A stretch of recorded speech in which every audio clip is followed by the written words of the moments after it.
ya butu sala apele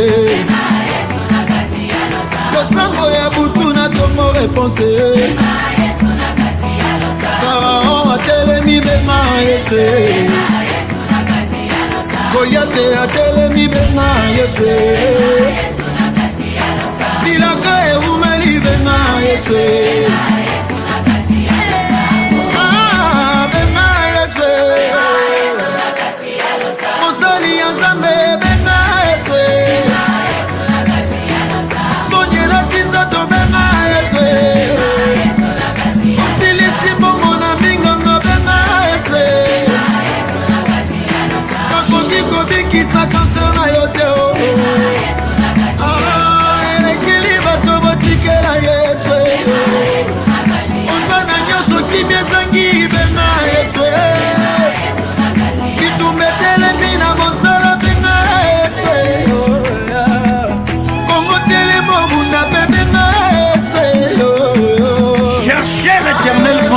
Se trouve, invoquez l'étendue qu'il est prêt. Il faut que ceux qui s'approchent de l'Éternel croient qu'il existe et qu'il est le rémunérateur de ceux qui le cherchent. Alléluia. Ainsi dit la parole de l'Éternel.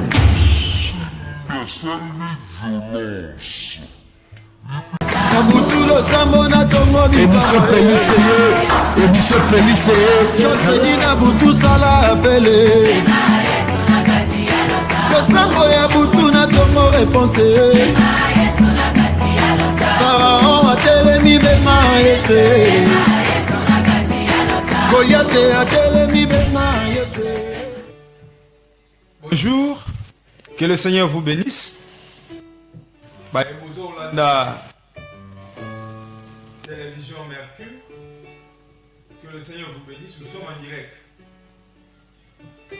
Nous vous dans tous les 24 communes de Kinshasa, dans tous les 24 communes de la capitale. Je vous salue au nom de Jésus. Amen. Et soyez bénis au nom de Jésus. Amen. Bien-aimé, c'est le temps de la prière. Alléluia. Réveille-toi. Yes. Réveille ceux qui dorment. Nous voulons prier. Gloire à Dieu. Elohim Adonai. Alléluia. Il est présent. Jésus. Bien-aimé dans le Seigneur, Israël ne sera pas détruit. Jamais. Si tu es le fils de la promesse, sache que tu ne seras pas détruit. Alléluia. Le Seigneur a tout disposé pour nous. Yes. Pour nous sauver. Pour nous rendre stables. Gloire à l'agneau. Il a tout disposé pour nous mettre au large. Mais laisse-moi te dire une chose, bien-aimé dans le Seigneur. Que l'achantement ne fait rien contre toi. Alléluia. Lorsque tu as disposé ton temps pour prier avec nous, sache que le Dieu de Mahombi, le Dieu de Pélissa Mahombi, il va changer ton histoire. Alléluia. Il va changer ta situation. Hosanna. Bien-aimé, je voulais juste te dire, change ta position. Yes. Et le Seigneur changera ta situation. Alléluia. La position que je veux que tu changes cette nuit, Yes. c'est de te réveiller, de quitter ton lit et de venir prier avec nous. Yes. Oui, bien-aimé, ta position que je te demande de changer ta mentalité devant le Seigneur. Gloire à Dieu. Sache que la personne que je suis venu me prosterner va répondre à ma situation. Hosanna. Oui, bien-aimé, je voulais te dire une chose. Bitumbamo ibalonga ona butu. Voilà. Tumbamo ibutu. Très bien. Utumamo talonga moi na moi. Yes. Moi ibalonga ona butu. Nabutu. C'est pourquoi je te dis une chose. La domination est impossible sans puissance. Yes. Pour dominer tes ennemis, il faut avoir la puissance. Yes. Et la puissance, je te présente la source de la puissance. Yes. C'est Jésus-Christ de Nazareth. Glory. Dans sa présence, on devient fort, fort, fort, puissant, fort. Gloire à l'agneau. Je t'appelle, bien-aimé dans le Seigneur. Viens dans la présence de Dieu. Tu auras la capacité de vaincre tes ennemis. La domination est impossible sans puissance. C'est pourquoi le Seigneur dira ceci. Je vous ai donné le pouvoir. Rien ne pourra vous nuire. Yes. Avoir la puissance, c'est pour marcher sur les serpents et les scorpions. C'est-à-dire, c'est qui t'est dominé. Que ça puisse te craindre. en retour. Yes. La puissance que tu as reçue et tu auras cette nuit, c'est pour marcher sur tes ennemis. Amen. Crois-moi que Jésus-Christ est puissant. Hosanna. Votre Père veut que vous soyez puissant. La Bible dit qu'il ordonne que vous soyez puissant. Amen. L'Éternel ordonne que tu sois puissant. Parce qu'il sait qu'il n'y a pas la domination sans puissance. Jésus. Il n'y a pas la domination sans puissance.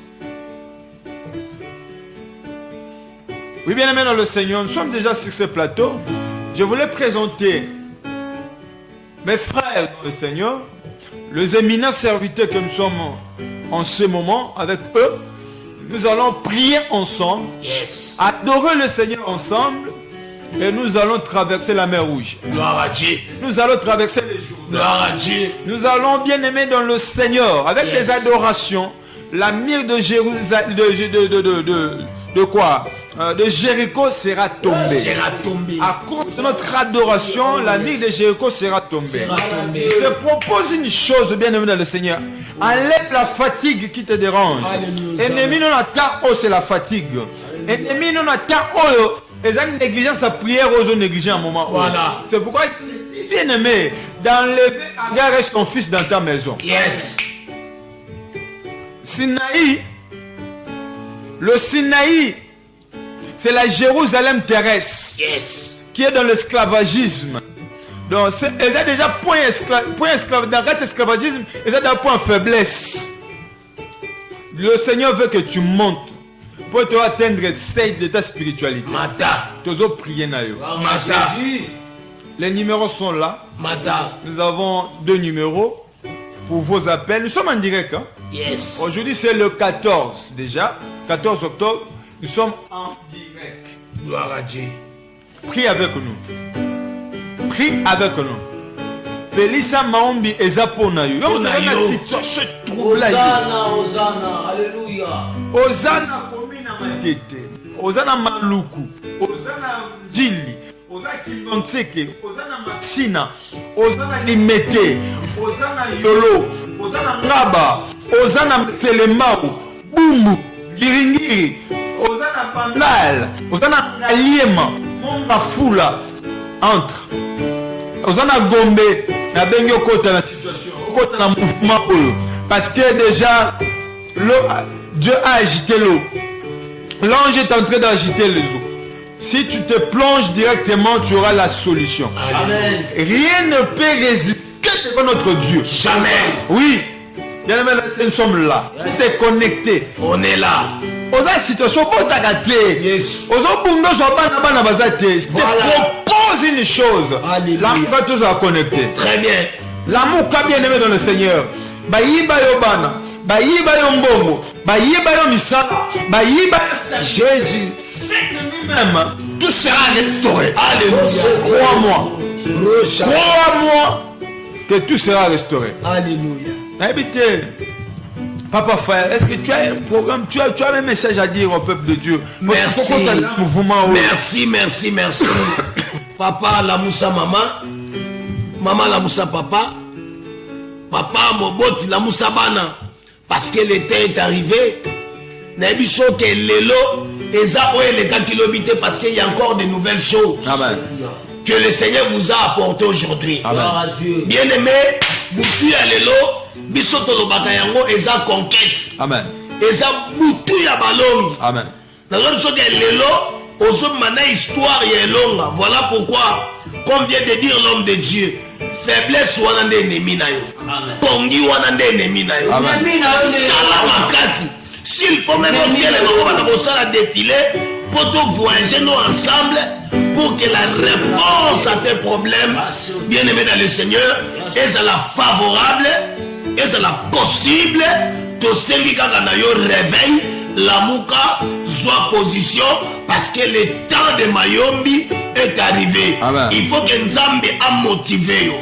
Il faut que Nzambe a activé yo. Amen. Il faut que sens na yo ya koluka Nzambe et kende likolo parce qu'il y a de grandes choses. Il y a de que grandes l'Éternel a réservé pour toi. L'Éternel a réservé de grandes choses ce matin. Yes. Bien aimé, tout ça, puis ce monte, tout ça, peut le prophète Daniel est là. Diffé peuple de Dieu ce matin. Est-ce que tu peux parler au peuple de Dieu? C'est un mouvement agité l'eau. Je peux si on ne veut pas prophète Daniel. Alors, le moment pour le peuple de Dieu. Réveille-toi bien aimé. La mouka. Hosanna, Hosanna, Hosanna, Hosanna. Ici, quand nous sommes allés, nous sommes allés la mouka. Donc, boya pongi. Parce que ma campagne n'est pas ça, Alléluia. Parce que Nzamba Koloba na mutua lelo. Yes. Et puis que ce qu'on a branché, et puis que on bénéficie quelque chose na classe oyo. Nzamba tieli Koloba sali na yo. On va ça en direct na plateau. Il y a Mercure TV. Amen. Bien aimé, et puis que on s'en le côté na mutua lelo. Alléluia. Nous allons brancher. Ici quand nous sommes aux alliés qui maintient que liberté partout. Ngalie ma bolanda. Si ya kobenga benga parce que la vie que Nzamba azane Chicago. La vie que Nzambe ya prophète Joseph Kanyambu azane Chicago. Amen. La vie que Nzambe ya révérend pasteur Olivier Faye azane Chicago. Alléluia. Et la vie que Nzambe Jésus le prophète Daniel la trône de grâce. Asa au rendez-vous pour vous saluer. Amen. Et là on a été on a vu que Pongi n'est pas mon goût na yo. Ouais pour qui soit yo on bénéficie quelque chose dans bouton de l'eau et ça ka Pongi. On a vu que soyez sensibles et soyez scotchés. Zala pena na telema wana zala wana sala mouvement nyonso. To yemba na yo to sambela na yo longo to loba onzamba tindi biso to loba pona yo. Yes. Gloire soit rendue à Dieu. Bien aimé dans le Seigneur, nous sommes tous dans trois parties. Il y a émission d'ambition, c'est divisé en trois parties. Nous sommes dans l'étape il y a salutation prophétique. La salutation prophétique te peut ça ka tel nabino obenga to sa salutation. C'est une prophétie longue date, longue durée, et bien peu émission. Alors la salutation prophétique, oui, na moda komeli na kotanga message na yo, na émission que tu as na salutation prophétique. Première partie ya biso ya mwana, deuxième partie tu as na moment moko favorable, auto benga moment ya partage ya parole, moment ya parole. Et puis troisième partie tu as moment ya le sang. Dans il y a le sang. La ligne ça la connexion. Bisika nyoso za on a 24 communes de la capitale. Tu as appel na mutu nyonso azolanda biso. On a pas commune nyonso pour réagir. Commune nyonso réagir défendre commune na yo. Nazo annoncer mutu mo que service à maombi. Alléluia. Pays ça maombi na kati kimbanzi. Jova. Yes. Lutalana 13 moto. Lutalana 13 moto na mokali. Direction île. Jova. Nakata dokolo. Yes. Tozana pelisa maombi le 28 octobre. Le 28 octobre 2023. De 8h à 13h. Journée unique de prière. Nazobeng sabat na nyo soit cham. Yes. Ozana ba problème. Ba famille nyo so parce que ça prière il y a ma bota. Prière pour le famille. Nous allons impacter chaque famille. Surtout le premier nom de chaque famille. Je vous invite. Yes. Que le Dieu des esprits de prophète sera là. Alléluia. Il y aura la prophétie. Il y aura la parole. Il y aura la prière agissante. Yes. Dans mouvement. Sans plus tarder, nous avons déjà un mouvement d'adoration. Yaka. Crédit na yo. Alléluia. Oh Jésus. Oh Manamika. Oh Manamika. Oh Manamika. Oh Lunanga. Akatia mawombi lelo. Oh Manamika.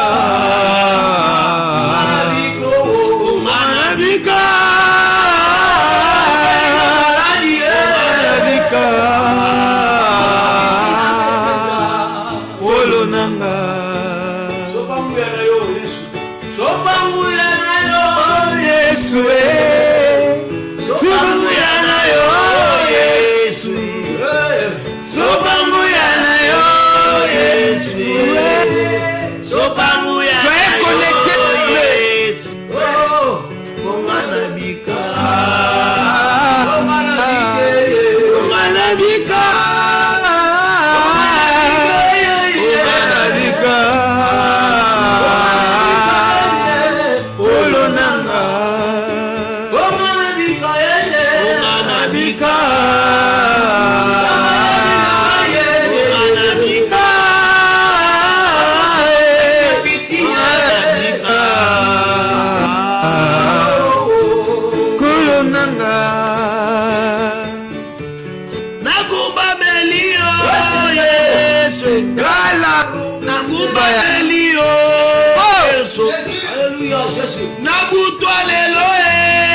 mata solo mana kita lelo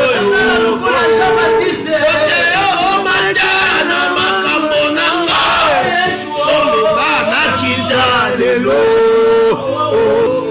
olunanga. Nous sommes en direct.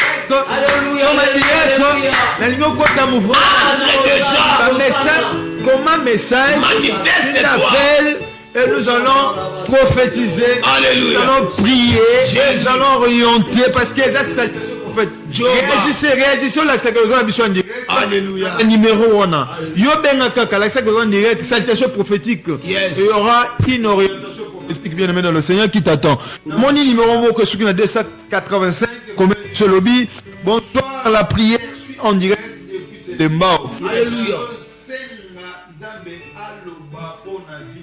Oh yes. Une nouvelle vie. Jésus.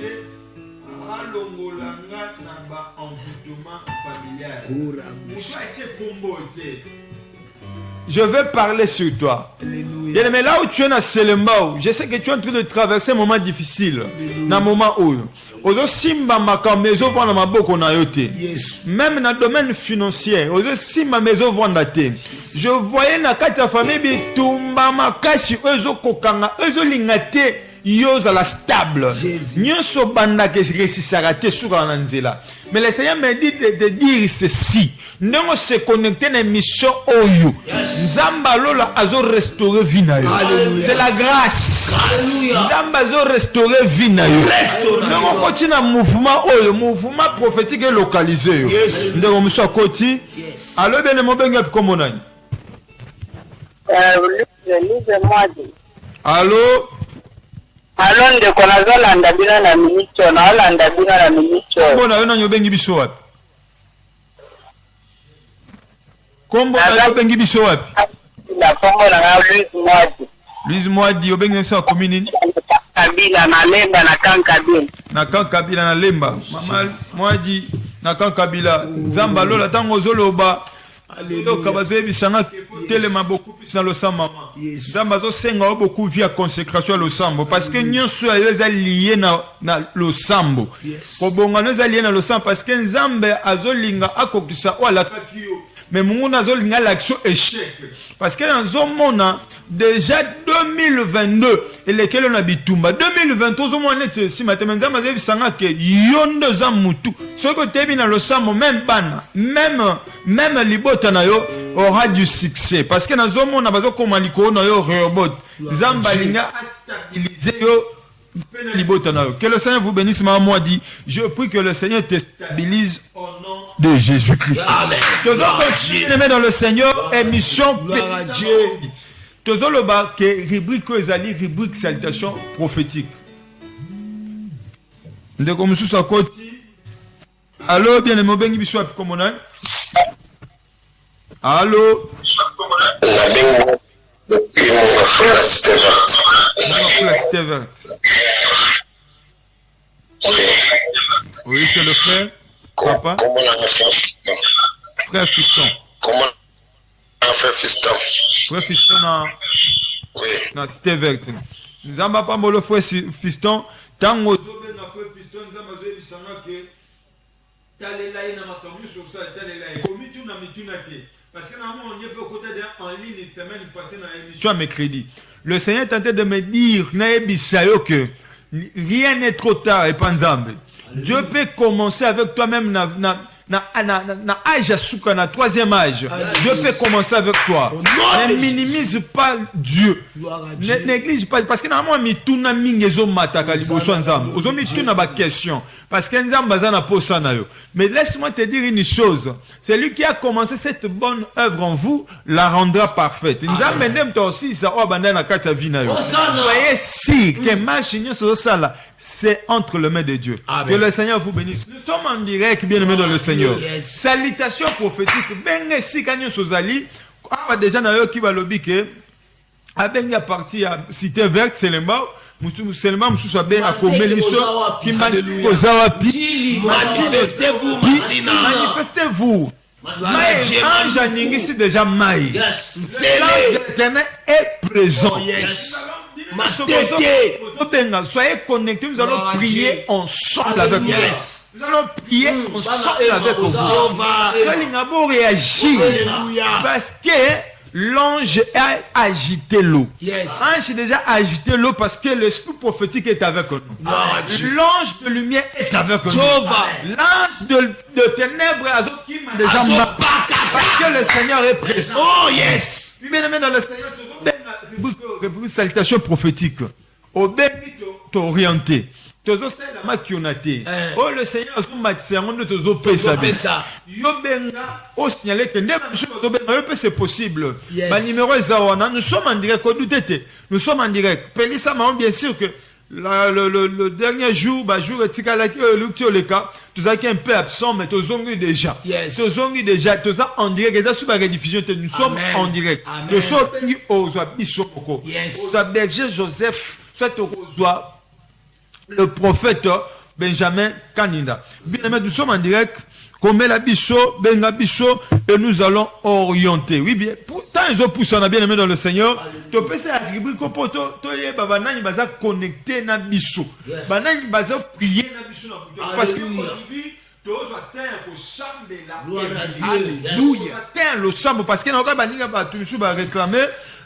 Le but est atteindre le sambo mouké. Jésus. Parce que nous profitons quand on a le sambo. Oh Jésus. Nous avons prié na yo bien aimé dans le Seigneur. Tu as prié na yo toute la nuit. Tu as sambe la na yo. Et puis Nzambe a changé l'histoire na yo. Nzambe a changé l'image de libota na yo. Yom tozo landa ngai. Oleli peming. N'a pas problème de douleur au ventre. Laisse-moi te dire que le docteur Jésus est présent. Amen. Le docteur Jésus, manifeste-toi avec ton appel. Amen. Laisse-moi te dire que le Seigneur est présent. Alléluia. Nous ne régnons pas toujours dans ta gloire. Que le Dieu de lumière est présent. Yes. Elohim est présent. Alléluia. Le créateur de toutes choses est présent. Gloire à Jésus. Change ton histoire. Oh yes.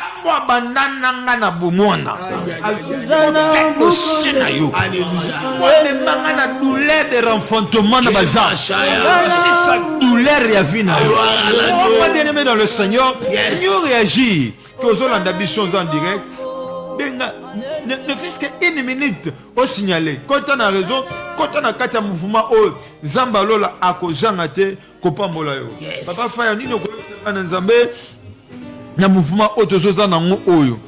viens encore ya koyebiso mwana Nzambe que il faut se manifester.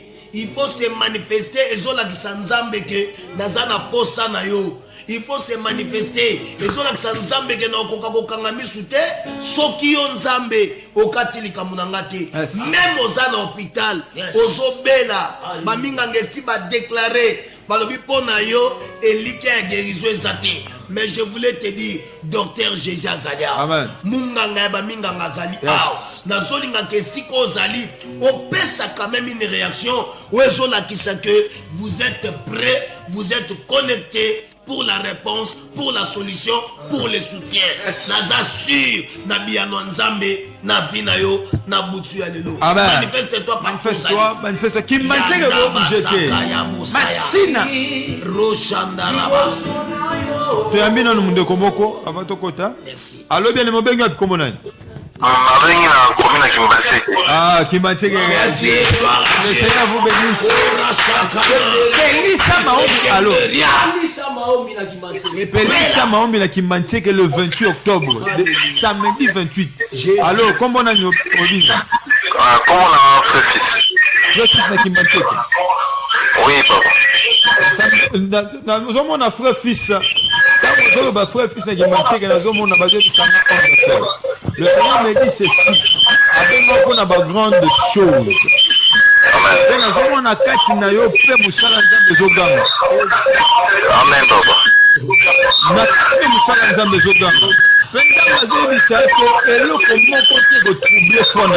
Parce que Dieu est avec toi. Amen, papa. Parce que nous dernièrement, nous sommes offrande, nous avons dit que l'esprit de monde dans sa famille. Amen.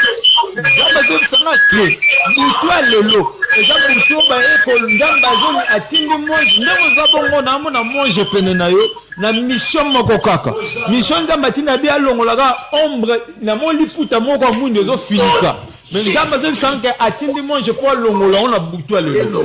Parce que batinda kini boso na yo kufa na nzela ya malade. Nzambe alola longoli yango. Yes. Amen, papa. Que le Seigneur vous bénisse. Amen. Le 28 okuta na Kimbantseke. Voilà.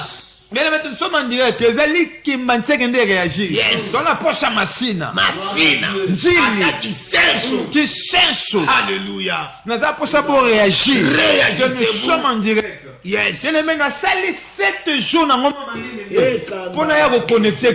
Yes. Nous sommes, comment on dit, l'eau est agité. Alléluia. Moutouabo Kayazate. Yo Yes. moko ça la violence. Voilà. Le Messie est là. Ça la violence. 7 jours pour nous connecter. Parce que Kimbantseke, j'ai fait 7 jours pour nous connecter dans le service à le 28. Alléluia. Soyez prêts. Parce que le Seigneur va vous visiter. Le malade seront guéris. Alléluia. Oui, bien aimé dans le Seigneur. Problème n'a pas de solution parce que le Seigneur est présent. Dans mon état, ils ont poussé. Donc, quand tu as appelé, tu as téléphone.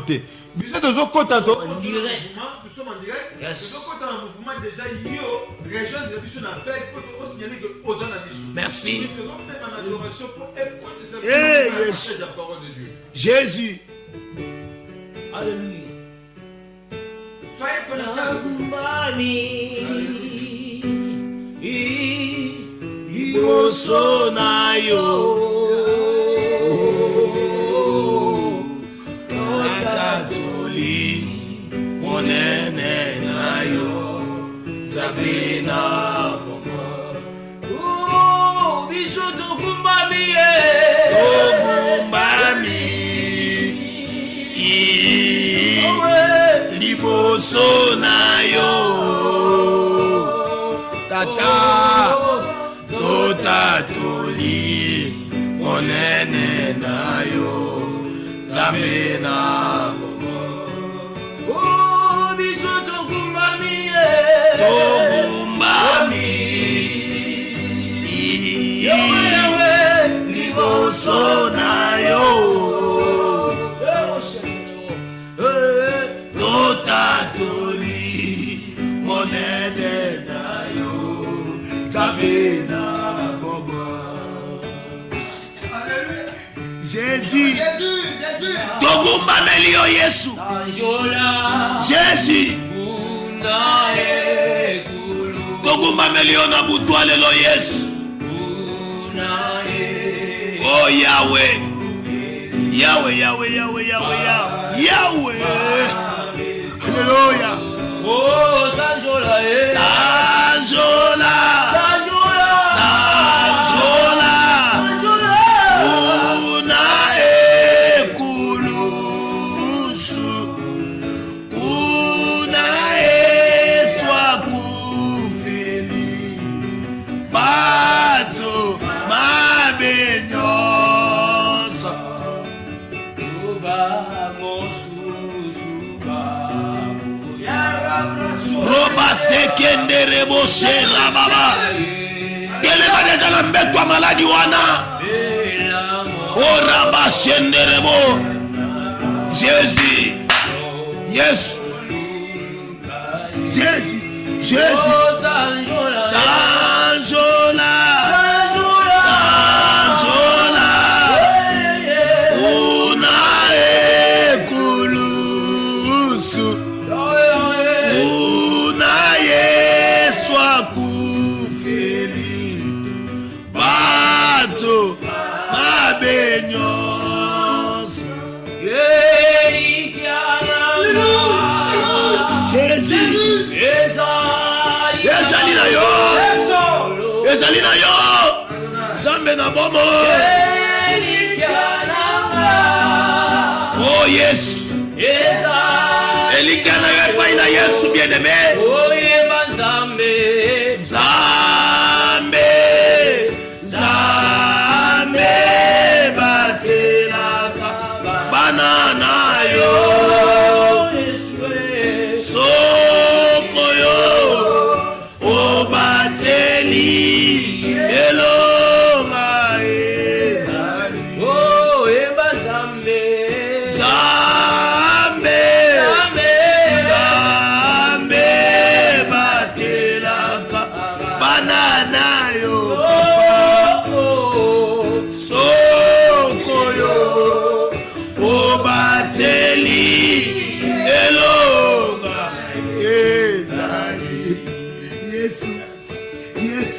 Yesu, Yesu, Yesu, Yesu, Yesu, Yesu, Yesu, Yahweh, Yahweh, Yahweh, Yahweh. Alléluia. Jésus. Yesu, Yesu aye kopesa momo. Yesu aye awana se. Yesu aye kopesa momo. Yesu mobikisi. Yesu.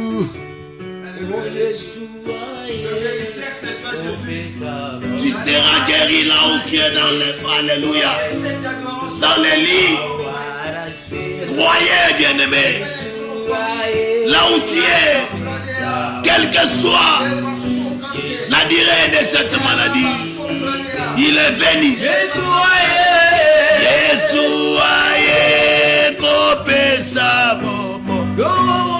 Yesu aye awana se. Yesu aye kopesa momo. Yesu mobikisi. Nani azalo olayo. Nani akosu alo olayo. Mizweto mwami likolo. Potato la monede. Nania zalo olayo.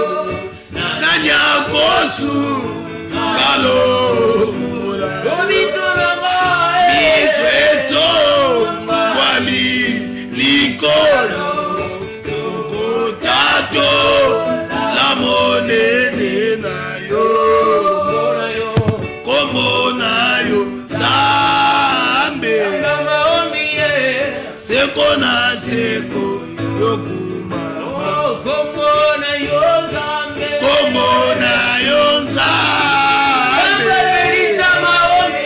seko na seko yokumama. Alléluia. Yokumame.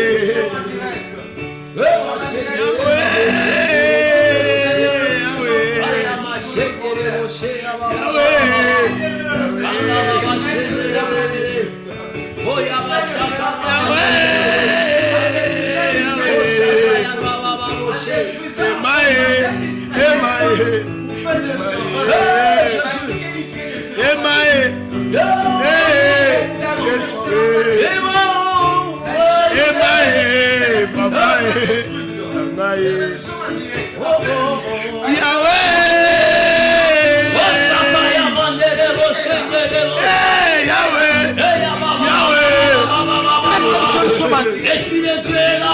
Yahweh sera transformé. Yahweh. Jésus. Alléluia Jésus. Gloire à Dieu. Gloire à Jésus. Alléluia. Gloire à Jésus. Alléluia. Gloire à Jésus. L'Esprit de Dieu est Là où là. tu es à la maison, acclame le Seigneur. La guérison est là. Tu peux acclamer Jésus. Alléluia. Acclamer le roi. Est-ce que tu peux acclamer El Shaddai? Acclame Elohim. Adonai. Le créateur incréé. Jéhovah Jireh. Jéhovah Sabaoth. Jéhovah Nissi. El Shaddai. Jéhovah Tchiket. El Elyon. El Juste. El Shaddai. El Jireh. Jésus-Christ Adonai. Rassobrade. Alléluia. El Shaddai.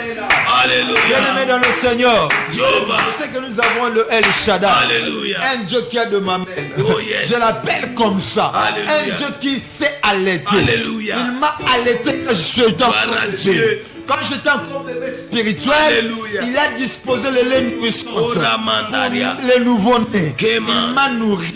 Aujourd'hui, je suis grand. Alléluia. Aujourd'hui, je suis devenu adulte. Alléluia. À cause de son lait, cause de son à lait. cause du lait qu'il m'a donné, cause de ses ça laits. m'a nourri. À cause de Seigneur ses Dieu, seins. Seigneur Dieu. Il fait sortir Seigneur les à Dieu. tout moment. Un Dieu qui a de ma mère. Oh Rababa. Rabrasopéade. Les dieux des esprits de prophètes. Le Dieu des apôtres. Ramandariako. Seigneur, ta vie ne sera pas détruite. Amen. Bien aimé, sans plus tarder, nous allons partager la parole de Dieu. Le téléphone est ouvert, tu peux donner appeler, tu peux appeler et puis tu peux donner des messages. Participer, pourquoi pas soutenir cette émission? Tout ça programme, nous avons préparé le 28 octobre 2023. Alléluia.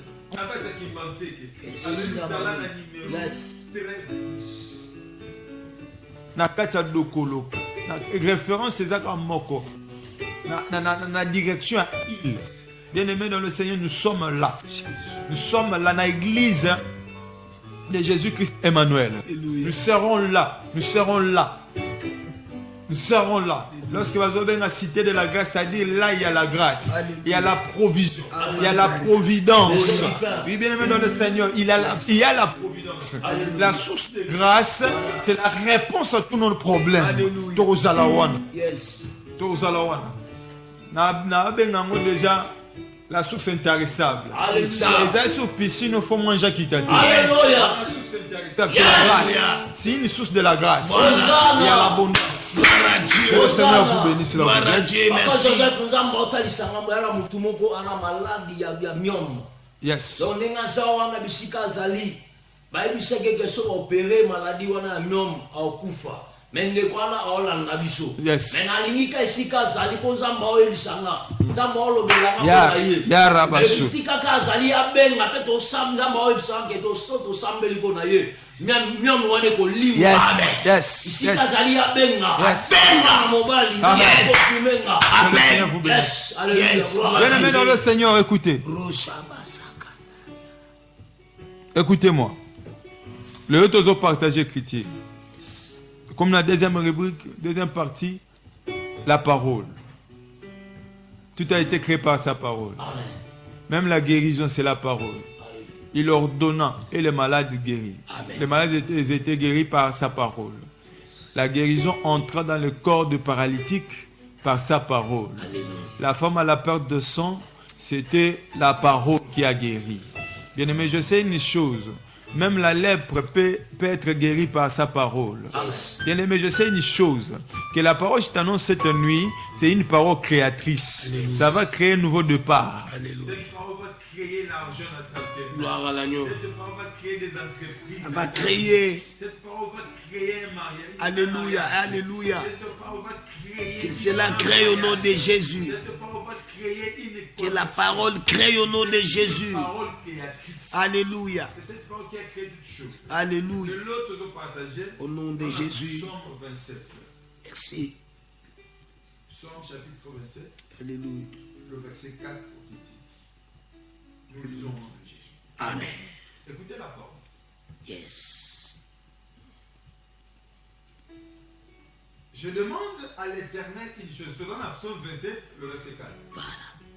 Je demande à l'Éternel une chose. Nazali kosenga na Yawe eloko moko. Que je désire ardemment. O nazali kolinga na motema ya kati. Je voudrais habiter Nasepeli kofanda toute ma vie bomoi na nga mobimba dans la maison de l'Éternel.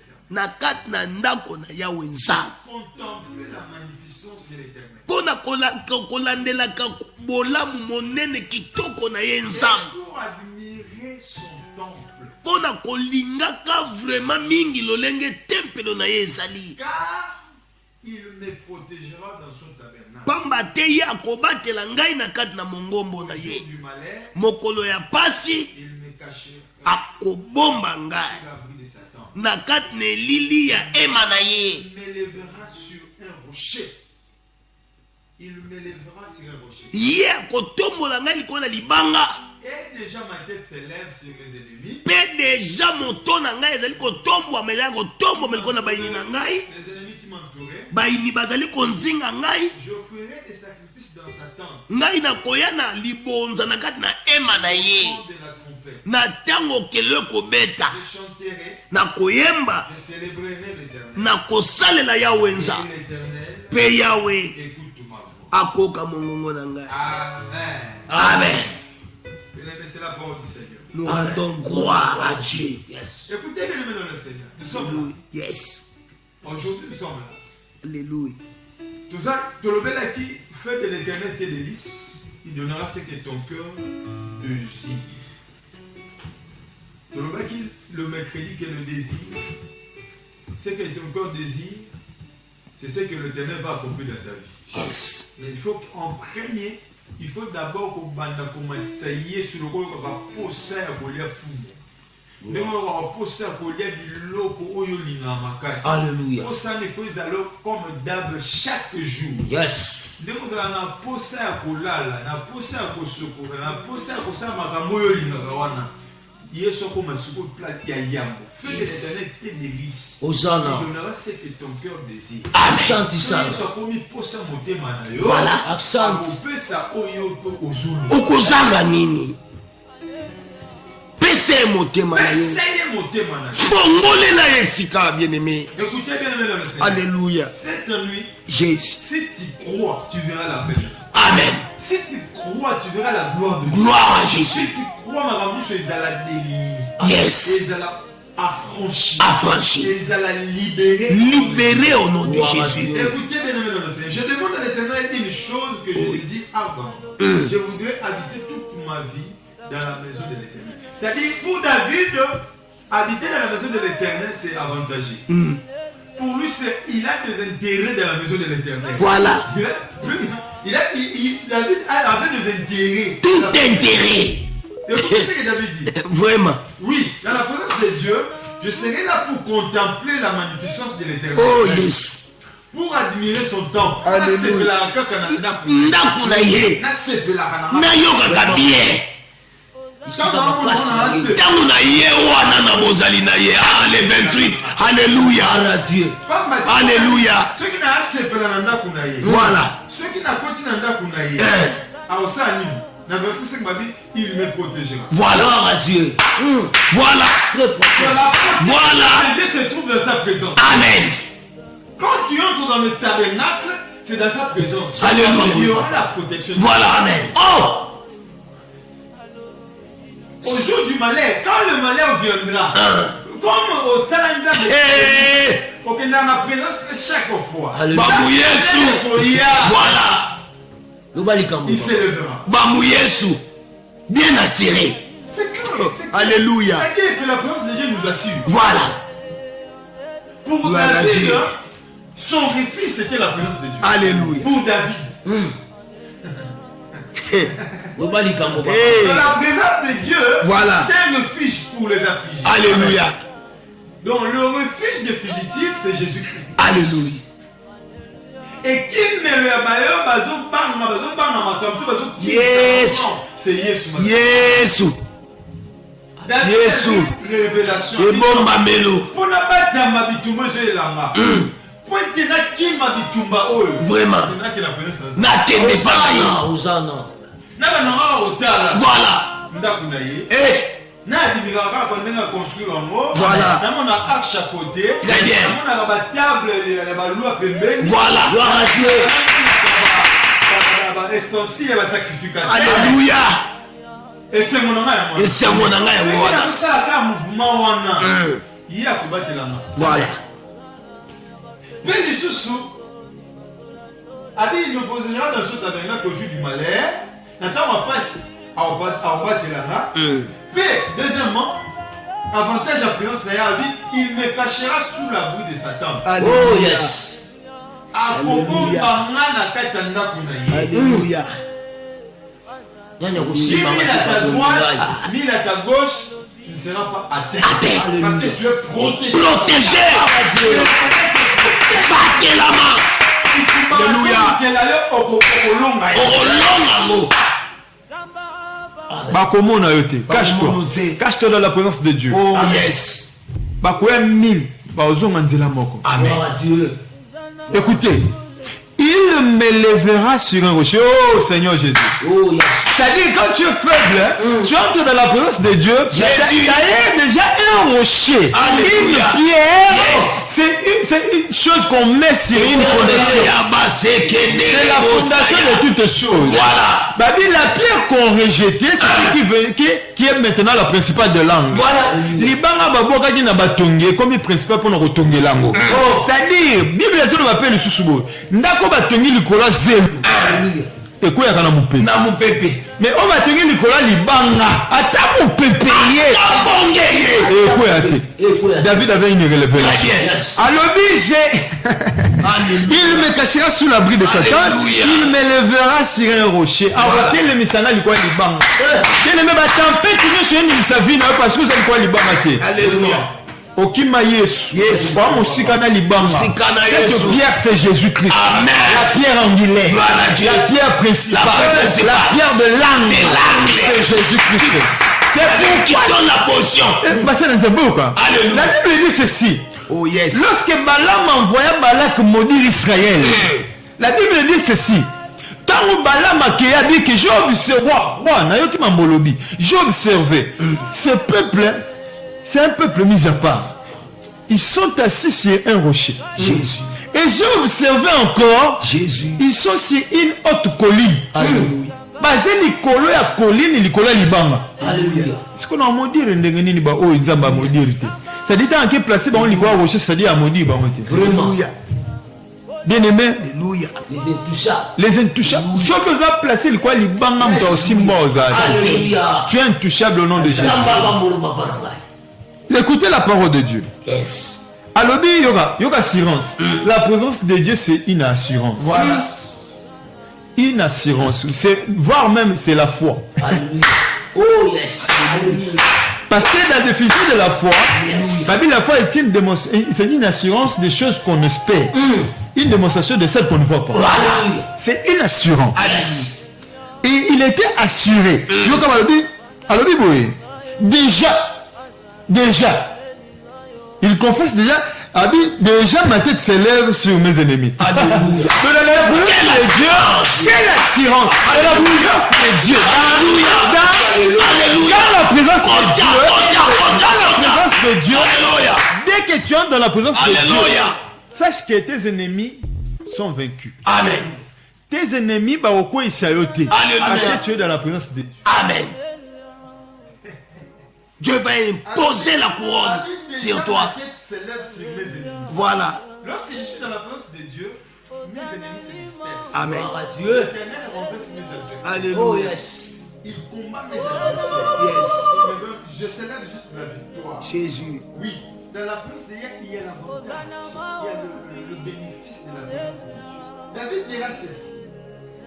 Même de la présence de Dieu, lorsque lorsque ma tête sera élevée sur mes ennemis, après je publierai la victoire. Alléluia. Amen, amen. Amen. Parce que quand on joue au long de la mamouna, pour proclamer de la victoire. Amen.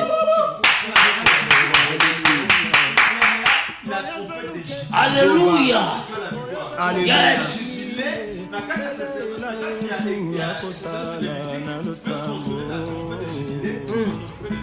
Amen.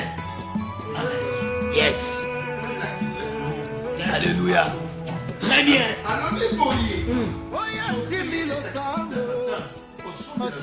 Yes.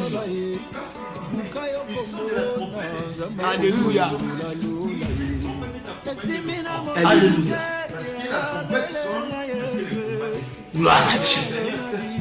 Amen. Que le Seigneur combatte tes ennemis. Alléluia.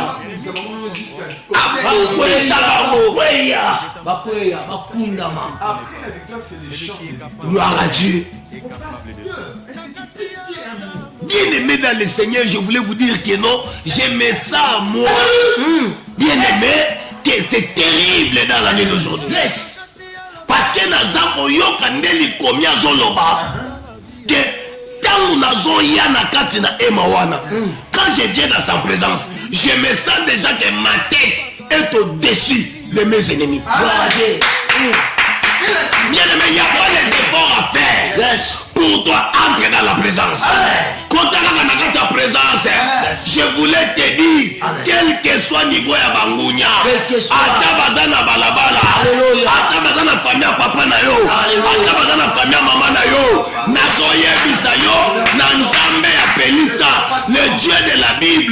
Le Dieu que David a confessé, nous déclarons que tu es à la tête de tes ennemis. Ozali kolona bango. Travaille les amoko, dévore les amoko, entre à la présence. Entre à la présence. Alors ce que moi j'ai compris, c'est pourquoi.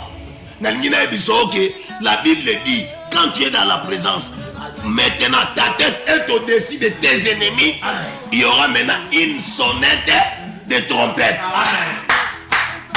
Les sons de la trompette. Yango kelele zobeta. Nazo la kayo. Les 28. Au commémo offrande. Il y a délivrance en Zambatien Nandakunayo. Les 28 bien aimé. Parce que c'est une activation. Bien aimé pour la restauration de toutes les familles. Les 28 wana.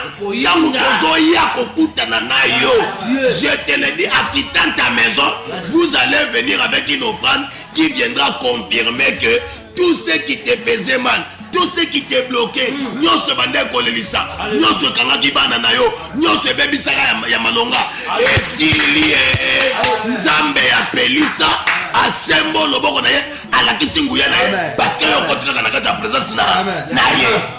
Que le Seigneur vous bénisse bien aimé. Nos numéros sont là, Alléluia. Tu peux appeler, Yes. tu peux écrire. Déjà la victoire est entrée dans ta famille. La victoire est déjà devant toi. Yes. La victoire est dans ton camp. Devant toi, la victoire est là. Quand on a eu Amen. famille ne peut chouetter. Papa Daniel, qu'est-ce que tu vas ajouter par là? Ajouter Nini. Est-ce que tu peux commenter le verset? Bible le clair. La Bible était claire. C'était un prophète. Le prophète David a dit. Ah oui. Le prophète David a dit, ma tête s'élève sur mes ennemis qui m'entourent. C'est-à-dire, lorsque tu vas tomber tes ennemis, ne cherche pas. Ne cherche pas ailleurs. Dans la présence de Dieu. Ne faut pas plairer. Dans mon côté, la présence de Dieu, juste Alléluia. Voilà. c'est-à-dire quoi admirer. Yes. Quoi admirer déjà, c'est comme au chef là. Alléluia.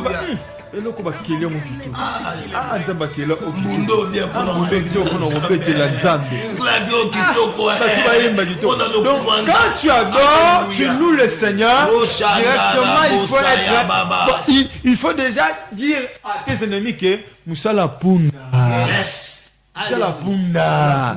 Parce que la Bible dit ceci. La Bible dit ceci. Dans Psaume 91. C'est lui qui demeure sous l'abri du Très-Haut. Repose à l'ombre du Très-Haut. Alléluia. Très fort. Sous l'abri du Très-Haut. Sous l'abri. Aucun malheur n'arrivera sous sa tente. Alléluia. Alléluia. Oh Rachel de Bobo. Oh Rababa. Voilà. Yes. Dans sa tente, tu te reposes sous l'abri du Très-Haut. C'est lui qui te met sous l'abri du Très-Haut. À l'ombre du Tout-Puissant. Yo Nicolo. Alléluia. Alors, Très profond. Jova. Quand tu demeures dans la présence, Voilà. Dieu pouvait Alléluia. Hosanna, Hosanna. Alléluia. La pluie de Dieu. Yes. C'est lui qui demeure sous l'abri du Très-Haut. Repose à l'ombre du Tout-Puissant. De Tout-Puissant. Gloire à Dieu. Voilà. Gloire à Dieu. Un Tout-Puissant. Alléluia. C'est Jésus. Est-ce que quelqu'un peut comprendre? C'est Jésus. Jésus-Christ est Seigneur. Amen. Confesse. Jésus-Christ est Seigneur. Jésus-Christ est Seigneur. Jésus-Christ est Seigneur. Gloire à Dieu. Il est Seigneur des Seigneurs. Alléluia. Jésus est Seigneur. Amen.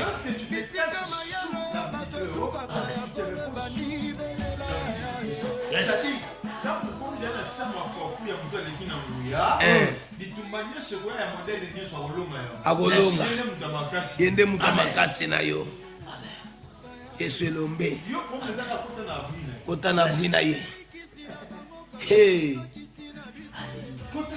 Kota kaka. Yaka na présence. Oh yes. Oh yes. Muninga. Muninga yaka. Alléluia. Alléluia. La Bible me dit ceci. Yes. Lorsque Nzamba bomoy. Il a effacé l'acte dont les ordonnances nous condamnent. Yes. Sur la croix. C'est ça sous l'abri du Tout-Puissant. Alléluia. Je n'ai jamais vu un homme qui passe auprès de la croix reste le même. Amen. C'est-à-dire le Tout-Puissant, c'est la croix de Jésus. La croix de Jésus. C'est la croix de Jésus. C'est la croix de Jésus. Il n'y a pas à discuter. La présence C'est la paix de toutes choses. C'est-à-dire, Le cri de la triomphe. lorsque vous Alléluia. demeurez sous la croix de Jésus-Christ, Jéhovah. vous demeurez sous l'abri de leur Rédempteur. Alléluia. Le Rédempteur va vous couvrir. Le Rédempteur a une seule mission. Sauver. Sauvé. Yes. Sauvé.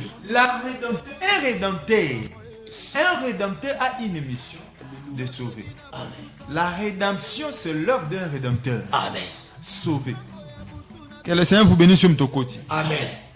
Que le Seigneur vous bénisse. Amen. Bien aimé, toute personne qui croit en notre Rédempteur vivra le bénéfice d'un Rédempteur. Hosanna. La rédemption, c'est l'œuvre d'un Rédempteur. C'est-à-dire, c'était pour sauver. Amen. Sauver veut dire faire sortir dans. Bima. Bimana. Bimisa. Sauver veut dire Alléluia. restaurer. Yes. Restaurer veut dire remettre chaque chose à sa place. Amen. Revenir à la position normale. Yes. Alléluia. Bien aimé dans le Seigneur. La bénédiction va ça là tout le monde a te voir. Ça là tout le monde va le voir quoi Jésus. Alléluia. Yes. Tu seras guéri. Majesty. Tu seras restauré. Amen. Et puis toutes les lois qui te condamnaient ont été déjà effacées. Amen. Alléluia. Il a effacé tout acte dont les ordonnances nous font. Nous condamner. Papa, une sur la salle. Gatana botama na libota oyo Il avait déjà planifié l'effacement. C'est lui qui ouvre le chemin. Voilà. Il trace le chemin. Amen. Alléluia. Dans une femme vierge, lorsqu'une femme vierge a beau à Bali, Yes. ça m'a juste seulement sur vos bottes. Kandaria Koba. Première année. Yes. C'est-à-dire que tu as formé les élèves. Amen. Amen, amen. Amen. Tu as formé les élèves pour la nuance. Yes. Pour la bakonne choisir un ciment. On a vraiment un liboso ce qui a bébi, bakonne choisir un ciment.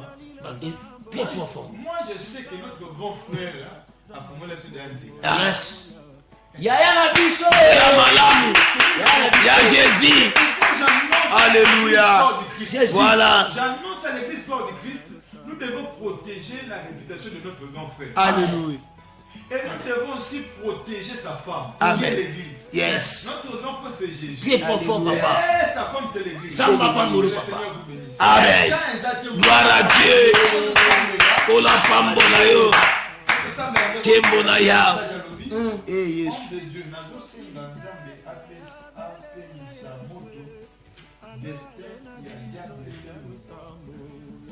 soki ozolanda biso ndenge olobi kaka bomo l'ange de l'éternel aluka ekisi Yes. alongola bitumba Bitumba. moto epela na destin Pela. Tika Destin na na yo. bazika. Batika nyonso. on a confessé que Jésus Alléluia. a effacé Amen. l'acte dont les violences te condamnent. Yes. Crois à cela. Amen. Tu verras que ta destinée, ton destin sera meilleur. Alléluia. Le Seigneur vous bénisse. Amen. Comme la montagne à troisième réveil, Yes. Yes. Gloire à Dieu. Yes. la mission Alléluia. de tout ça, mais- La muka, Yes. la muka, la muka, la muka. Réveille-toi. Aujourd'hui, c'était la fête. Télément. La On muka. va dire les affaires de la fête. Yes. Papa, Réveille-toi. Papa, est-ce qu'on peut ça communiquer à Alléluia. Et tout côté là, nous sommes, nous sommes, top là. Eza ya koyinda parce que le premier né a tout ouvert. Allez! Nzela eza polele. Ya Yesu. Mutu akale yo te, mutu apekisa yo te Amen. mpo na mokolo ya le 28 heures. Yes. Yes. Na 8h30 à 13h30, Ozangi ba tout sera loka live. Amen. Amen. Amen. Kangisa libota no mobimba. Biso nyonso ine à l'avenue Lutalana 13 bis. Amen.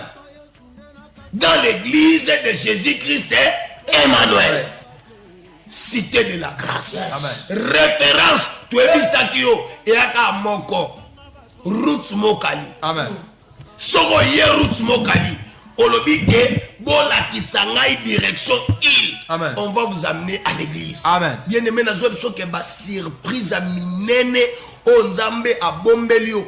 Après le 28, Amen. Makambuya minene, ça sera maintenant défini na kati ya libota na yo. Amen. Parce que nzamba zana posa kolongolela mba mwindu wana. Amen. Kitendi wana no fe katana. Yes.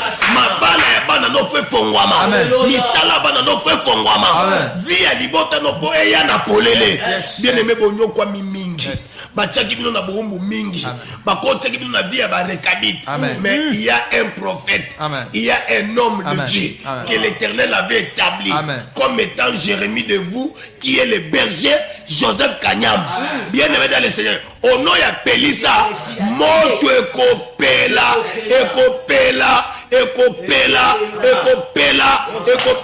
rien ne peut vous bloquer. Yango to bina yo que référence à Roots Mokaleza, référence ya kokotela na kimbuta, pona koya pe dokolo ezali.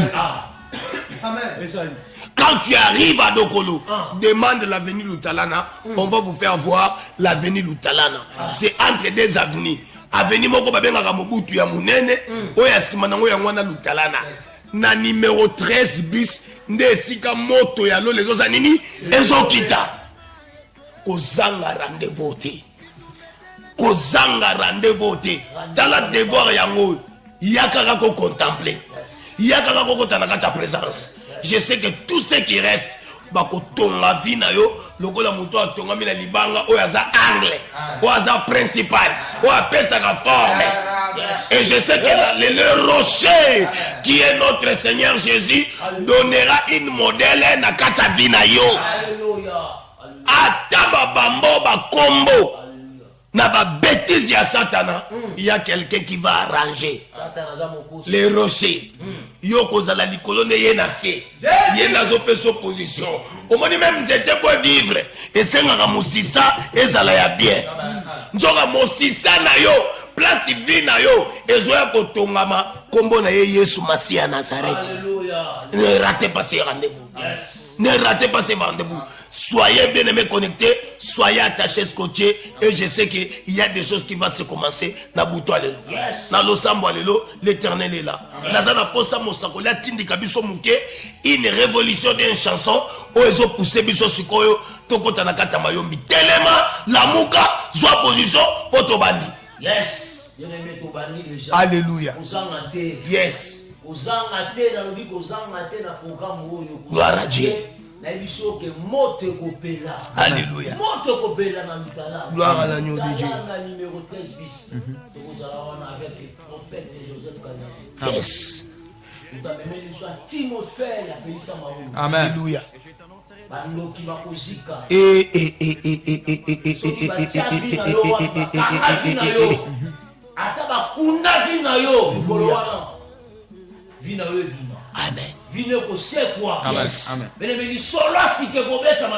Alléluia. Alléluia.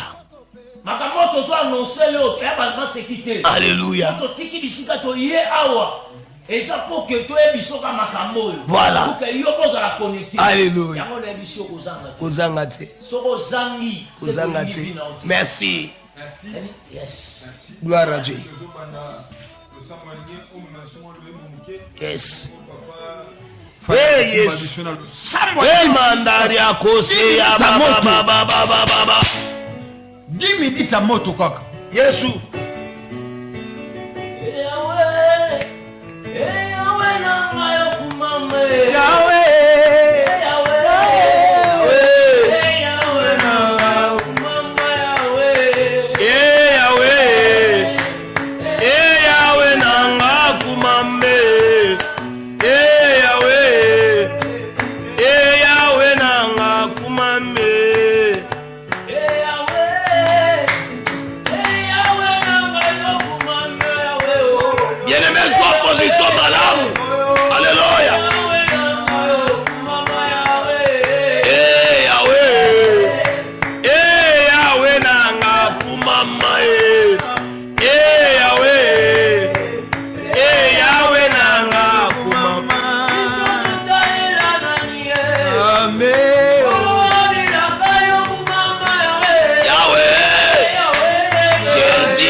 kumamaka ezala nkosi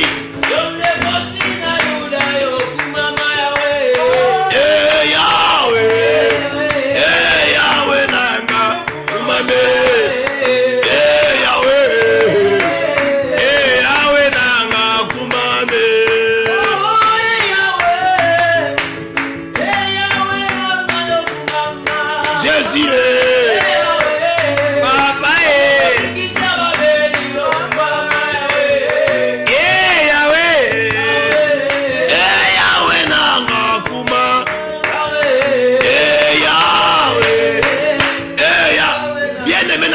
Jésus kozali tozobanda nanu kokumisa nzambe nazana poza tobanda kokumisa nzambe nzambe oyo abanda kokumama na baproblème na yo na bitumba na yo na mitungisi na yo na bacirconstance ya vie bien aimé dans le Seigneur nazolinga epai ozali ensemble na base na nzambe tozobanda kokumisa Yahweh quelle que soit les dimensions des choses Yahweh akumama na ye na kati ya mabota nzamba lola tokumisi yo na bandaku yao okumama yao na bopito yao okumama ye na butwa lelo quel que soit les problèmes les circonstances que le Dieu véritable à Dieu soit la louange tu es digne de recevoir les louanges dans la nuit d'aujourd'hui. Sambalo, Kumama, Ozansam, Nabutsualelo, Kumama Nayo. Bien aimé Namoni Daniel, Baselier complot. Yes. Yakeba éliminé à cause d'Anzamba Zaki Naye. Biloba Nangaka Zongi, Nakata chambre Naye. La Bible dit cet homme s'est mis à genoux. Et il a changé la position. Yes. Maman, papa, bien-aimé dans le Seigneur, j'ai besoin que tu changes la position de ta prière dans cette nuit. Parce qu'il y a quelque chose qui va se faire dans votre vie. La nuit d'aujourd'hui, c'est une nuit de la conquête. Dans un dimanche, que longue abandonne na vie na yo, et longue abandonne na vie na yo, et longue abandonne na vie na yo. Quelle que soit dimension de situation, je sais que la victoire de Dieu va vous appartenir. Bien-aimé, louange et brisaka. Namoni comment Daniel a télémim, il a commencé à louer. La Bible dit quand il prie, il a commencé à louer. Yango nazana posa na butu alelo. Tozo banda koneto lanzam, tozo banda ko sanjo lanzam, tozo banda ko contempler. Parce que notre Dieu est bon. Quand tu le contemples, bien aimé, il vient aussi à notre soutien. Nazana posa, obanda ko contempler nzam, loba za monene, loba lekinanguya, loba za bikamwa, loba za biyano, banda ko témoigner, banda ko contempler, loba za kitoko, loba za mala, loba za monene, loba il est Dieu, loba il est bon, loba il est merveilleux. Comment ce bien-aimé à témoigner ce Dieu, contemple sa grandeur, loba za monene, loba za nanguya, loba za biyano, loba za nyoso ya yo, il est Dieu, bien-aimé témoigne lui. Alléluia, il est le Dieu véritable. Oh Rabababa, il est Dieu, il est grand, il est puissant, il est au-dessus, il est au-delà. Notre Dieu, notre roi, il est digne d'être témoigné de ce coin. Azanza, au nom de Jésus. S'il y a eu quelque chose qui nous séparait de lui, qui nous crée des problèmes avec lui, qu'il nous pardonne cette nuit. Mawana Nzambe kita. Même ba obazo sibir kanda na Nzambe. Nzamba zong samote masima. Amen. Bene me vino ko suka bongote. Amen. Abwaka kate moto ya kaliboso na ye. Na lingo yambo le pa yozali. Ko bombela Nzambe sekelete. Yebise ke papa, j'ai commis les erreurs. Oh yes. Na linga ta loembo moke. Loembo moke oyo. E ben na yo nanga. Makanisa kwebisa Nzambe ngolu na ye kita na butsu alelo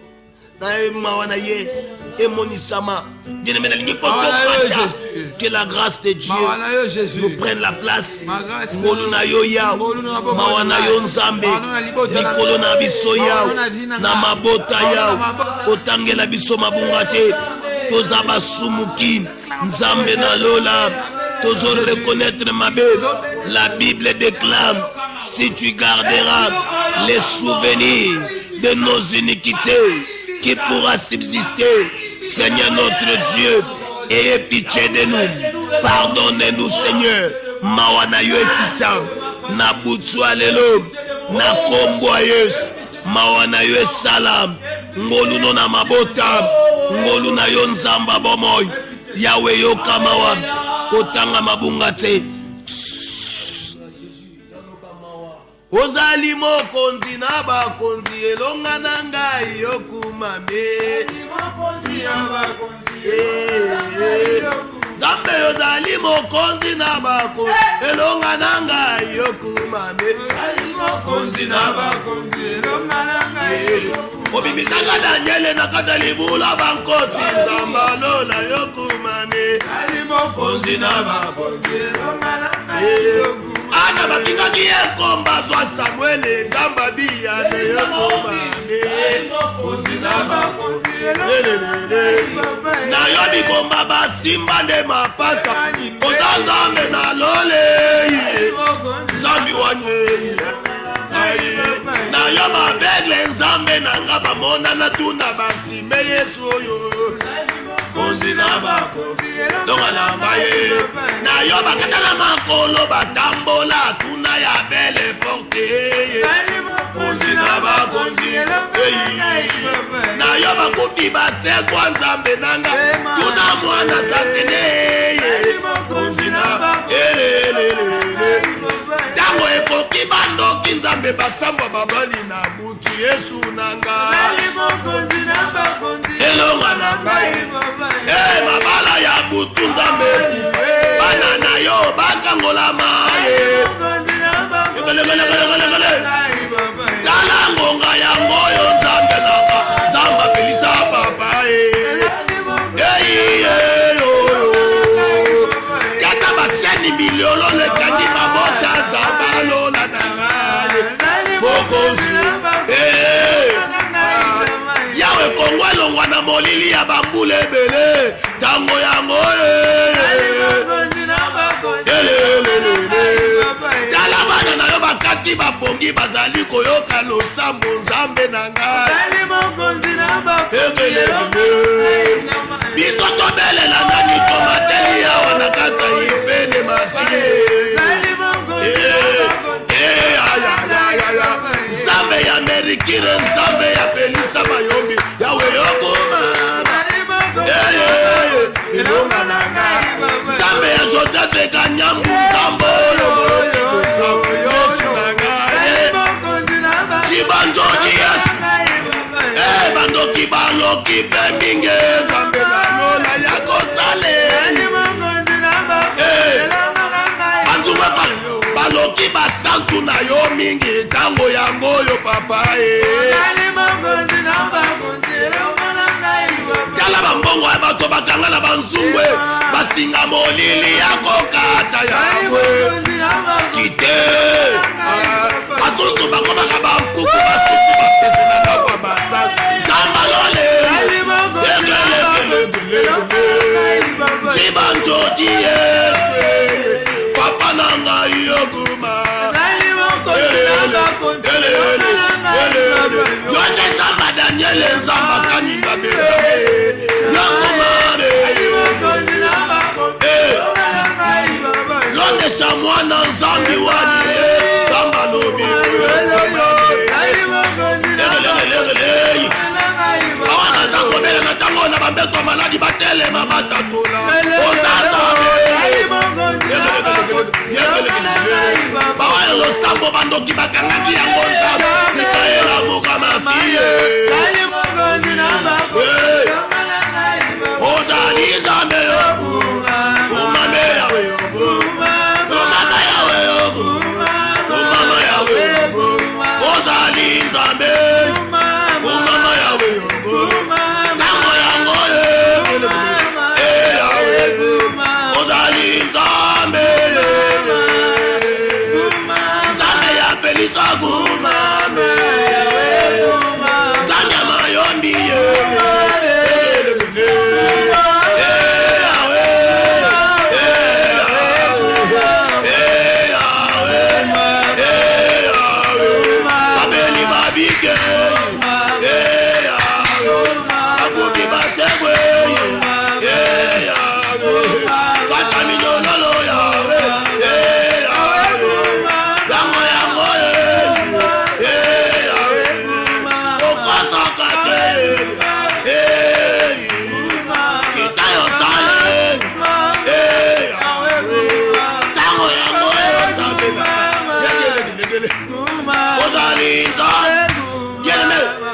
Kende kosala prière butu na lelo toza na pose ke misala nyonso oyo ezopesa esengo te na vi ya bana na nzambe. Bandeko na ngai bato nde na moi tomonaka bao bampuku, bato nde tozomona na moi lokola bampese bazobatama. Mais soki butu eyindi, oh que Dieu bénit les bergers, c'est le moment qu'il faut. Amen. Le temps ciblé, 0 heure. Amen. Yango nebisi église. À partir d'aujourd'hui, ma prière est longue à 21h. Amen. Et mati 0 heure. Alléluia. Ban Emmanuel prière est sous na 21h T. Prière est zongi na 0 heure. Amen. C'est le moment ciblé. Amen. Souvenez-vous de Shadrach, souvenez-vous de Paul et Silas. Amen. Bipayo wat minyo le katanaki. Amen. Ndenge kaka tozo matao. Tika mutu nyonso akanga me basinga katana mama. Ndenge kaka tozo matao. O ba chake na kata mulanga bima. Ndenge kaka tozo matao. O si ba chake na kata nzungu ya kufa. Basela kelikele bima na kombo Yesu. Tozo prier. Bien-aimé dans le Seigneur. Misala nyonso salama kina butu. Pona koboma. Pour nos malades, blocage, écoutez qu'un homme de Dieu prophétisait, qu'il donnait la salutation. Amen. Vous allez voir que par place est belle, il y a vie à battre. Et ça va misala sa carrière. Alléluia. Tozo kendo sambela, misala nyonso abutu. Ouais, salamaki, bamabala ya butu. Bien aimé dans le Seigneur, bakacho ya butu. Bien aimé dans le Seigneur, bakondamnation ya butu. Ozo beta maboko. Ebebi sama. Ebebi sama. Ebebi sama. Na kombo Yesu. Ebebi sama. Au nom de Jésus. Na butu alelo. Misala nyonso. Ya butu. Ebebi sama. Mabala butu ya. Au nom de Jésus, Misala Mabe, Yabutu, Esilambala, Ebebi Sama, Yabutu Alelo, Misala Nyoso, Yabandoki, Au nom de Jésus. Naba Santé, Au nom de Jésus. au nom de Jésus, Ebebi Sama, Au nom de Jésus. au nom de Jésus. Bien-aimé tozo ke ko prier. Naza na posa na butu ya lelo. Nzamba lobaki na Lazare ba delier. Amen. Batika ya kende. Amen.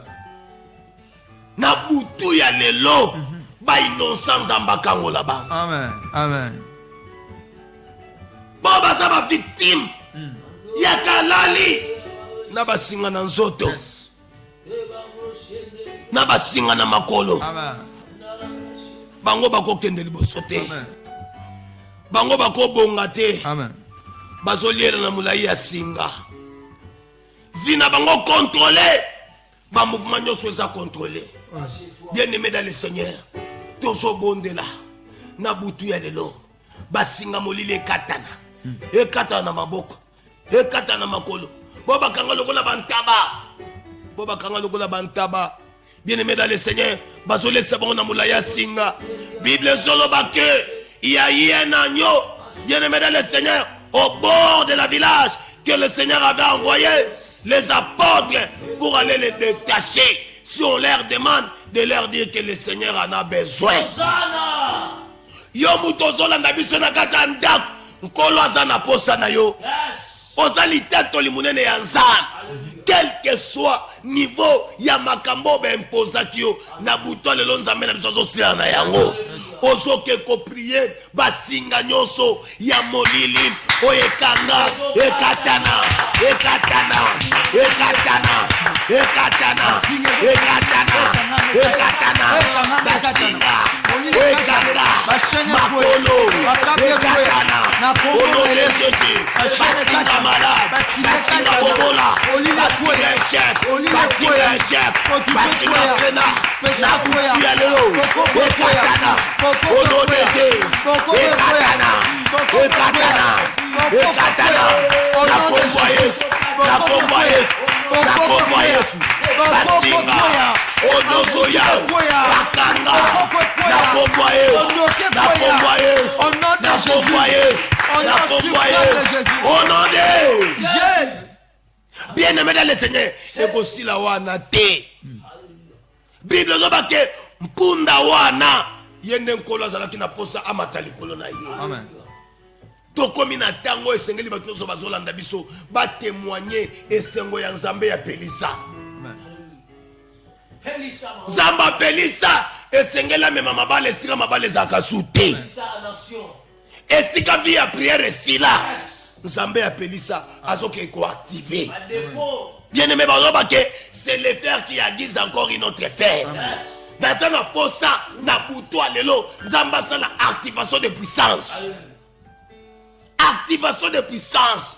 Lo sambo tanga ya kotanga na kacha bandaku. Lo sambo tanga ya kotanga na kacha hôpital. Même bobo na kacha prison. Alléluia. Nzambe ya pelisa ayepona kwa kobimisa na kacha prison nozo sala. La prison que vous êtes en train de subir a été accompagnée avec une main noire. Amen. Ba fabriquer là qui au dossier, ba simbisa qui au touche, mais Nzamba pelisa zo kangola. Ba prier au sal, naza si ba okende kotala dossier no za vide. Yo esika no za na prison te, esika na yo eza libanda po sango ya nkolo Yesu Kristo e continuer. Amen. Tozo ke kobondela Nzambe na biso akende ko activer mabota bato nyonso bazolanda biso bomo nyonso alo sambo elamuka Nzamba bomo elamuka esactiver au nom de Jésus na kombo ya Yesu na kombo ya Yesu na kombo ya Yesu na kombo ya Yesu lo sambo elamuka lo sambo elamuka puissance elamuka na kata baema bomo lo sambo désactiver au bon la église au nom de Jésus na hôpitaux na prison na convoyer au nom de Jésus. Bien-aimé, il faut que mon panga na Nzambe tambo na buto. Hérode a telemi pona ko maltraiter. Yes. Bible zo ba ke mokolo mususu Nzambe na biso tomboli mo panga. Amen. Nani yango akozala auteur ya bapasi tam so ya libota na yo. Qui peut être bien aimé dans le Seigneur, l'auteur, il y a des problèmes, nous avons frappé bino. Boleli mingi, ba souci ndenge nyos, mais le temps est arrivé. Mo panga na Nzambe tambola, mo panga Nzambe kota na famille, mo panga Nzambe kota na balabala, mo panga Nzambe tambola lo pango. Na ningi mo panga na Nzambe, panga siko, ekata, mo panga kikata, mo panga na Nzambe.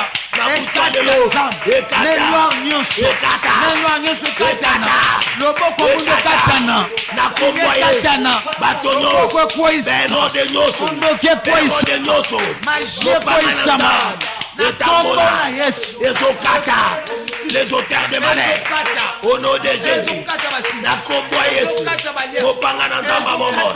Alléluia, alléluia, alléluia. Na kombo Yesu opanga na Nzamba ekata elalisa epapa esasa le porte malheur na kombo Yesu au nom de Jésus. Bien aimé yoka na butu ya lelo esengeli Nzambe na biso tya biso likola misala molili. Amen. Bandoki nyonso a Congo esengeli Nzambe apelisa tya biso likola bango. Amen. Bona tango bazaka bafandi baza ko invoquer mupepeni to kobwaka pona tongo bato bakende likola ba sacrifice. J'ai besoin que la nuit d'aujourd'hui, bien-aimé dans le Seigneur, Nzambe na biso Bible ba tango ye ko demeurer na kat na présence quand il demandait et en disant que ma tête est au-dessus de mes ennemis. Amen. Il faut tous à la likola bandoki. Quand biso to lobby bango ba continue ensemble. Ce qui biso to déclarer bango ba ça fonctionnement. Tous ça la prière na butu adelo misala nyonso mabe bandoki a quartier bandoki a balabala bandoki a famille bandoki a mapang bisika nyonso bakoza la bazali Nzambe ya mayombi Nzamba pelisa acha biso likona bango acha biso likona bango baza ba marche bien au nom de Jésus toza likona bango na kombo Yesu bato nyonso ya baloka kanga na sama kolo na mata likolo na bango na kombo ya Yesu. Au nom de Jésus, au nom de Jésus, kola bandoke tanga likolo ya banganga ya bandoke. Au nom de Jésus, na kombo ya Yesu, na kombo ya Yesu, na kombo ya Yesu. Au nom de Jésus, au nom de Jésus. Bien aimé lokola toza likolo na bango. Et Seigneur di moto na Nzambe la tabango sikoyo. Naza na posa moto etambola. Bible dit que l'effet de l'Éternel consumera vos ennemis. Nani alingite pelisa et simba kongo mobimba. Qui ne veulent pas que Nzambe afongola bikuke na via bana na. Amen. Tozo kitisa moto na Nzambe. Moto na Nzambe landa. Mukolo na Samuel ayebisi bana Israël ke boya toche libanga oyo yango ekolakisa lokola elembo ya monument oyo tozali koloba ke notre Dieu il s'appelle Ebenezer. Jusqu'ici il nous a secouru. Nzambe appelle ça, il est venu pour te secourir. Amen. Ne perdez pas l'espoir. Continuez à prier. Montez encore en dimension. Bien-aimé na butu ya lelo, nazana poso la prière. Moto na Nzambe et kita, moto na Nzambe et détruit, moto na Nzambe et tumba, moto na Nzambe et zikisa, moto na kolo et absorbé, moto na Nzambe et panza, moto na Nzambe et détruit, moto, moto, moto, moto et tumba. Zamba bobo, baliki bola munawati. Ils ne veulent pas mon épanouissement. Moto na yoya, epela, na butwa lelo, ekumba, misala nyos, ya kadabre, ya molili, ya bondoki, na pombo Yesu, moto na Nzambe, ekumba, ezikisa, ekumba, ezikisa, ekumba. Au nom de Jésus. Au nom de Jésus. Acclame le Seigneur là où tu es. Gloire à Jésus. Gloire à Jésus. Gloire à Jésus. Gloire à Jésus. Gloire à Dieu. Gloire au Seigneur. Gloire à Jésus. Amen. Zamba stabiliser via mutumo. Alléluia. Mutumo andole la libumu passe Zamba bikisi. Amen. Mutumo andole la misu passe Zamba bikisi. Gloire à Dieu. Nandoko mona mutumo wazo balobi ki eba jour ya koboteleki. Yes. Zamba na ngazo pesa yo mwana. Gloire à Dieu. Kobota na voix basse. Amen. Na kombo na Yesu. Alléluia. Na kena kankokolo. Yes. Na pesi victoire na maman azolanda. Au nom de Jésus. Na kena kankabira. Alléluia. Na pesi victoire na maman azolanda. Alléluia. Na kena selemba. Alléluia. Pesi victoire au nom de Jésus. Gloire à Dieu. J'ordonne Alléluia. que la victoire soit ton partage. Soit ton partage. Au nom de Jésus. Au nom de Jésus. Oui, bien, mais comme il a presque à la fin. Yes. Il y a journal Lelo. Alléluia. L'émission Péli, ça c'est chaque mercredi et vendredi. La même chaîne, même heure.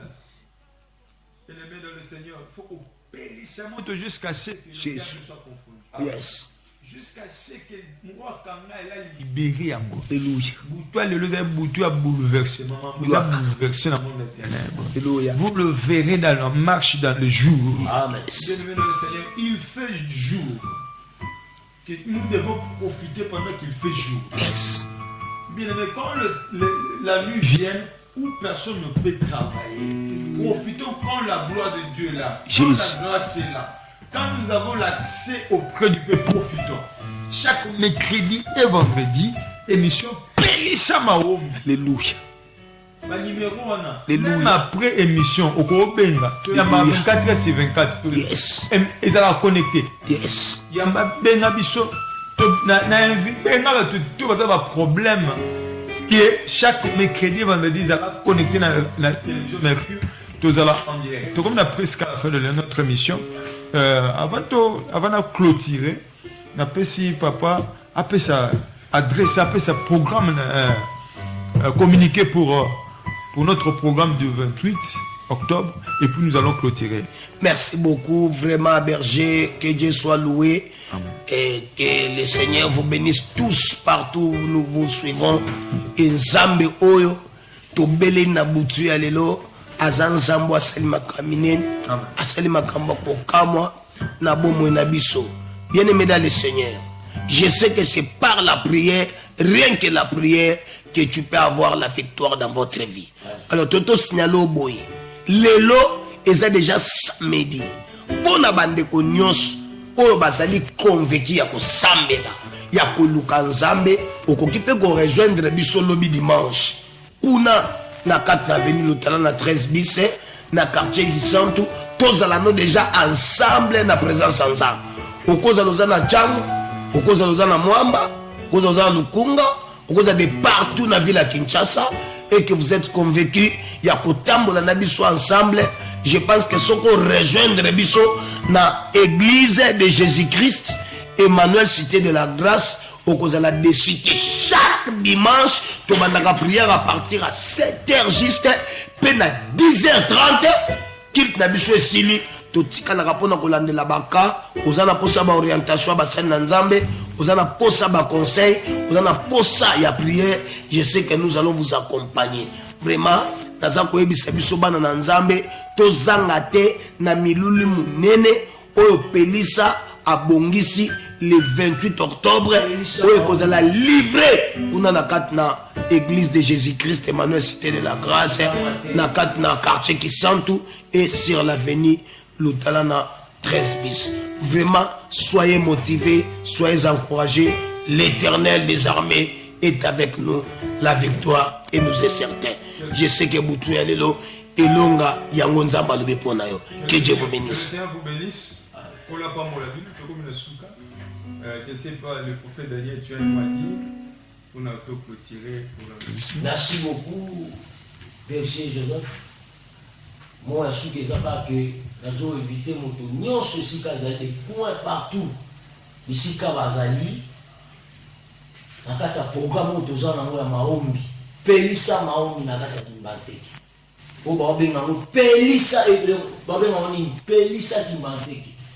Donc veut dire que le Kimbanseki ko pela. Donc soki ozangi, on sait que au Congo ozo comprendre makambo ngote. Alléluia. Donc ozanga na yote. Ozanga depuis zanga jour moko. Balobika mukolo moko kaka jour moko. Mais jour mon quoi n'est pas surprise. On peut s'y motiver. On peut s'y motiver na ba Emmanuel Nyonso, on peut s'y motiver na maman na Tumba ici Kazali, et on peut s'y motiver na petite sœur Sandra, on peut s'y motiver na bana Nyonso ba Jordan, évangéliste Gracia, évangéliste Samuel, j'étais na biso petit na biso, wana za lokola moi na biso ya suka na kata basala nzambe, la génération ya basala nzambe. Donc, on a pu suivre nous sommes nous sommes motés, bisika nous sommes allés, kola lola, à Pamolabino, vraiment soyez bénis au nom de Jésus-Christ. Amen. Que le Seigneur vous bénisse. Amen. Nous sommes déjà à la fin de cette émission, de ce programme. Je salue tout le monde. Je salue le prophète Benjamin Kanida. Que aujourd'hui tout ça azab sans ambition. Que la semaine prochaine on est ensemble, il n'y a pas de soucis. Nous sommes ensemble. Nous sommes ensemble avec le prophète Benjamin Kanida. Et je salue tous les maombistes. Très bien, soyez bénis. Les maombistes nous sommes connectés à l'émission. Zamba mon abino.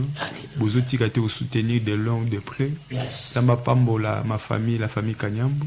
Bazan direct nde bazolanda bazosambela nangelo kolwa pambola bino nyonso mama fidèle sœur Tabita Kandau et sœur Sarah Kanyambu et puis la sœur Pictia.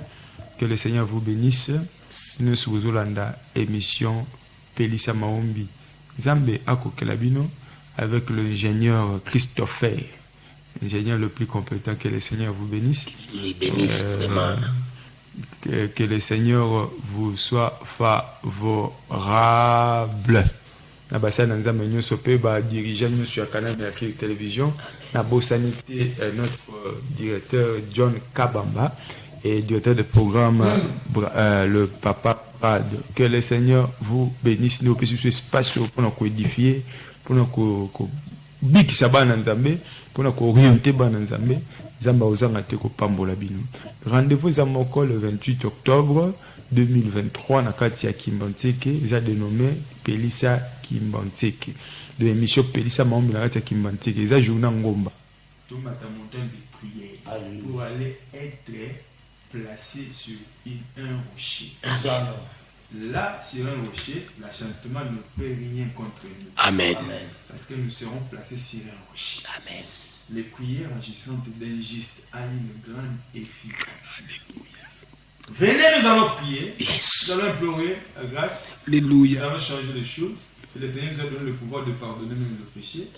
Vos péchés seront pardonnés. Amen. Je t'annonce sans plus tarder, mais sans manquer les mots, je voulais vous annoncer que l'enlèvement aura bel et bien lieu. Yes. Jésus-Christ revient bientôt. Amen. Nous devons nous préparer. Évangile à Calais. Jésus-Christ par son esprit a la mise en jour et nous. Amen. Parce qu'il ça guérit chaque jour. Yes. Ça transforme chaque jour. Amen. Ça bénit chaque jour. Amen. Ça a toujours un jour. Bien-aimé dans le Seigneur, confesse de ta bouche que Jésus-Christ est Seigneur, tu seras sauvé. Même dans la minute où nous avons Amen. Pour la femme, nous avons numéros ouverts. Ceux qui ont bien, ceux qui ont commenté sur nous après l'émission, nous avons maté au Kélaï. Que le Seigneur vous bénisse.